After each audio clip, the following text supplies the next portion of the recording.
Nós contratamos uma equipe de saúde que vai ficar 24 horas. Nós vamos ficar no período da comunidade, período de 30 dias. Nós vamos estar 24 horas por dia à disposição da comunidade.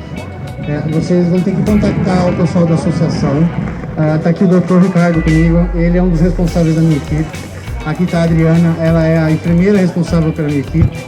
Nós vamos estar fazendo os procedimentos até a casa de vocês e vamos fazer a triagem.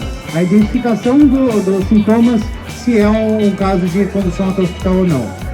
Algumas pessoas vão ter sintomas de gripe, outras vão ter febre, outras vão ter coriza. Então, a qualquer nível de suspeita do coronavírus, vocês mandem a informação para a comunidade, para a associação de moradores.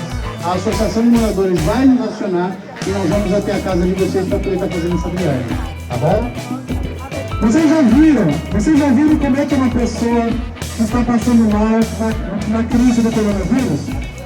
Então nós vamos ter uma demonstração.